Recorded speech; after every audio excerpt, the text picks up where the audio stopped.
Best health packages up to 80% discount. Tirumala Diagnostics. నమస్తే. India's largest digital media network Suman టీవీకి స్వాగతం. ప్రస్తుతం మనతో ఉన్నారు ప్రముఖ వాస్తు జ్యోతిష పండితురాలు జయప్రద గారు. అమ్మ నమస్తే అమ్మ. నమస్తే అమ్మ. శ్రీమాత్రే నమః.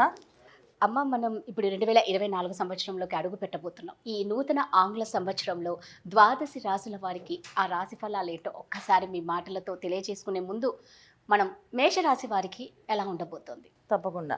అంటే మనం రాశి ఫలాలు అనేది చాలామందికి అంటే తెలుసుకోవాలనే ఆలోచన ఉంటుంది, కానీ మామూలుగా అయితే మనం చెప్పుకునే రాశి ఫలాలు ఎప్పుడు కూడా ఉగాది నుంచి చెప్పుకుంటాం.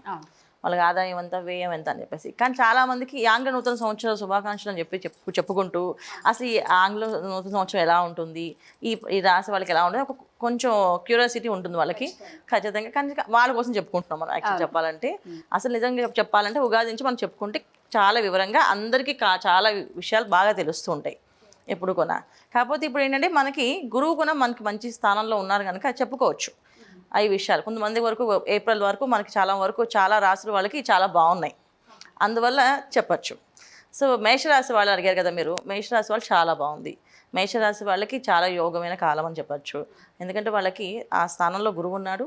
తర్వాత ఏప్రిల్ తర్వాత ఆయన మారినా వాళ్ళకి అది ధనస్థానం అయిపోతుంది కనుక సో ఆర్థికంగా చాలా బలంగా ఉంటారు. ఆర్థిక ఇబ్బందులు రాకుండా ఉంటాయి. అమ్మ, ఇప్పుడు మామూలుగా మేషరాశిలో విద్యార్థులకి విద్య ఎలా ఉంటుందంటారు? చాలా బాగుంటుంది.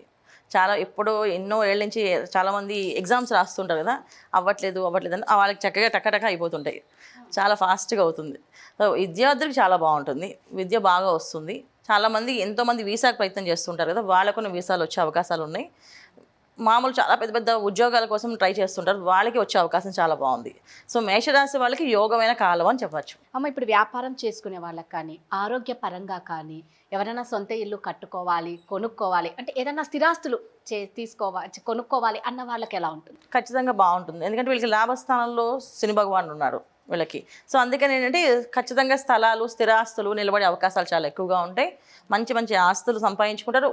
పోయిన ఆస్తులను తెచ్చుకునే అవకాశం కూడా ఉంది. అంటే చాలామందికి కోర్టులో ఇబ్బందులు పడుతూ ఆ కేసుల్లో వాళ్ళకి ఇంకా విలుబాటు కాకుండా ఉన్న వాళ్ళకు కూడా కోర్టులో వాళ్ళకి మంచి చక్కగా ఫలితాలు వచ్చి మంచి సమస్యలు పరిష్కారం అయ్యి వాళ్ళకి వాళ్ళ ఇల్లు కూడా వాళ్ళకి సొంతం అయ్యే అవకాశాలు ఉన్నాయి.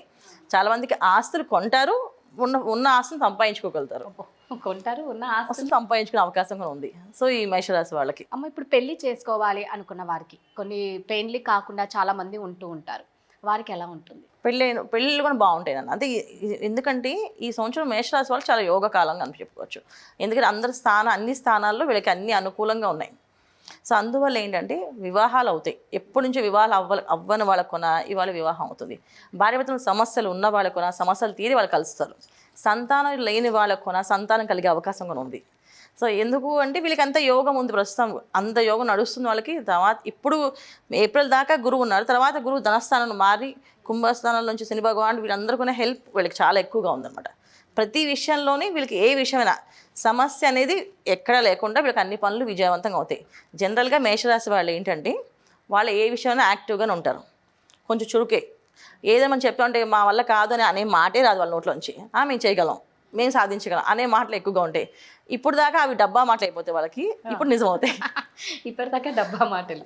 ఎందుకంటే అందరూ అంటారు అబ్బాయి ఎప్పుడు చూసినా అంతే, ఏ పని అడుగు నాకు వచ్చు, నేను చేయగలను అంటే. ఇప్పుడు మేషరాశి వాళ్ళు ఎవరైనా చూడండి, నాకు ఈ పని రాదని చెప్పరు వాళ్ళు. ఏ పనైనా చూసి వాళ్ళు నేర్చుకుందాం ట్రై చేస్తారు, లేకపోతే మాకు వచ్చని చెప్తారు. అది ఆ రాశి లక్షణం అది. ఎందుకంటే ఆ రాశి అధిపతి కుజుడు, చాలా అగ్రెసివ్ ప్లానెట్. సో ఏ విషయమైనా రాదు అనే మాట అంటే వాళ్ళు నచ్చదు అనమాట. రాదు లేదు అనే మాట వాళ్ళు నచ్చదు, ఆ పదమే వాడరు. సో ఈ పదం వాడుకొని ఉంటారు కనుక వాళ్ళు ఎప్పుడు వాళ్ళు చెప్తుంటే పక్క వాళ్ళు ఏం చేస్తారంటే వీళ్ళు ఎప్పుడు అలాగే మాట్లాడుతుంటారు, ఏ పనులు అవ్వగానే వీళ్ళు అలా మాట్లాడుతుంటారు అని తెలిసిపోతుంది కొంతమందికి. కొంతమంది ఏంటంటే వాడు అన్నదంటే సాధిస్తాడు, ఖచ్చితంగా సాధిస్తాడు, మొండివాడు, వాడు వినడు, మూర్ఖుడు, మహామూర్ఖుడు, వీళ్ళు చెప్పిన మాట వాడు చెప్పింది చేస్తారు అనే వాళ్ళు కూడా ఉంటారు. సో ఇవాళ వాళ్ళు అనే మాటలన్నిటికి కూడా తాళం పడుతుంది. చక్కగా వీళ్ళకి అన్ని పనులు విజయవంతంగా చక్కగా సాగుతాయి. చాలా యోగమైన కాలం. చాలా రోజుల తర్వాత వీళ్ళకి అన్ని విషయాల్లో అన్ని రంగాల్లో ఏది బాగాలేదు అనడానికి లేకుండా మేషరాశి వాళ్ళకి చాలా బాగుంది. అల్టిమేట్గా మీరు అన్నట్లు ఏంటంటే మొత్తానికి 2024 నూతన ఆంగ్ల సంవత్సరం మేషరాశి వారికి మాత్రం ఏది పట్టుకున్నా పట్టిందల్లా బంగారం అవుతుంది. నిజంగా చాలా బాగుంటుంది. అమ్మ, ఇంకా ఏమన్నా ఈ 2024లో మేషరాశి వారికి ఇంకా మెరుగైన ఫలితాలు కావాలంటే ఏం చేయాలి? చాలా సింపుల్ పని, అంటే చాలా చాలా చాలా సింపుల్ విషయాలే, కానీ వీళ్ళు చేయలేరు పని, కానీ చేయగలిగితే చాలా బాగుంటుంది. వీళ్ళు అబద్ధం చెప్పకుండా ఉండడం, ఒకరిని మోసం చేయకుండా ఉండడం, ఒకరిని కొట్టకుండా ఉండడం, ఈ మూడు జరగకుండా ఉండాలి. ఇవి జరగకుండా వాళ్ళు చేయకుండా ఉండలేరు. సో ఇవి చేయకుండా ఉండగలిగితే మనం అనుకున్నట్టు ఇందాల మనం పట్టిందలా బంగారం అవుతుంది అన్నట్టుగా ఖచ్చితంగా అయ్యే అవకాశం ఉంది. ఇంకా మేషరాశి వాళ్ళకి ఇంకొక విషయం ఉంది. వీళ్ళకి మెయిన్ ఏంటంటే ఆరోగ్యం కొంచెం ఇబ్బంది పెడుతుంది. కొంచెం ప్రతి విషయంలో వాళ్ళు స్పీడ్గా వెళ్తుంటారు, కానీ అన్ని రంగాల్లో అన్ని బాగున్నప్పటికీ కూడా కొంచెం హెల్త్ విషయంలో వీళ్ళకి కొంచెం డిస్టర్బెన్స్ ఉంది. సో ఆరోగ్య సమస్య కోసం వీళ్ళు కొంచెం పరిహారం చేసుకోవాల్సింది. క్షేత్ర దర్శనం చేయాలి. అరుణాచల క్షేత్రం కానీ, శ్రీశైల క్షేత్రం కానీ, జ్యోతిర్లింగాల క్షేత్రాలు, వీళ్ళ క్షేత్రాల దర్శనాలు ఏది వీలైతే వాళ్ళు నచ్చింది క్షేత్రాన్ని వీళ్ళు వెళ్ళి దర్శనం చేసుకొని అక్కడ నిద్ర చేసి ప్రదక్షిణాలు చేసి స్వామివారికి. ఎందుకు అంటే ఇక్కడ శని భగవానుడు లాభస్థానంలో ఉన్నారు వీళ్ళకి. సో ఎప్పుడైనా సరే శని భగవానుడు లాభస్థానం ఉన్నప్పుడు మనం ఏ పనైనా సరే విఐపి లాగా బ్రేక్ దర్శనాలు చేస్తే ఒప్పుకోడైనా కష్టపడి ఒక సామాన్య దర్శనం చేసుకుంటేనే ఆయన ఆ విధంగా మంచి విషయాలు ఆ విధంగా ఆయన అనుగ్రహిస్తాడు. అంటే అమ్మ నిద్ర చేయాలి అన్నారు కదా పరిహారం కోసం, ఎన్ని రాత్రులు నిద్ర చేయాలి? ఒక రోజు నిద్ర.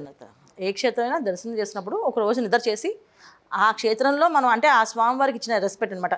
ఇప్పుడు మనం ఎవరైనా మనం తెలిసిన వాళ్ళ ఇంటికి వెళ్తే వాళ్ళ ఇంట్లో ఉండి వాళ్ళు చెప్పిన అన్నీ విని శ్రద్ధగా తీసుకుని వస్తాం కదా, అలాగా ఏ క్షేత్రానికి వెళ్ళినా అక్కడ నిద్ర చేసి స్వామివారి దర్శనం చేసుకొని, అది బ్రేక్ దర్శనాలు విఐపీ దర్శనాలు కాకుండా సామాన్య దర్శనం చేసుకోగలిగితే చాలా చాలా మంచి ఫలితాలు వచ్చే అవకాశం ఎక్కువగా ఉంటుంది. చాలా బాగుందమ్మా. మేషరాశి వారికి నిజంగా మీరు చెప్పినట్టు ఏవో చిన్న చిన్న ఉన్నాయి, ఆ మూడు మీరు చెప్పినవి వాళ్ళు ఆపేస్తే ఈ చిన్న పరిహారాలు ఒకటి చేసుకుంటే పట్టిందల్లా బంగారం. ఖచ్చితంగా చాలా బాగుంటుంది. ధన్యవాదాలమ్మా. శ్రీమాత్రే నమః.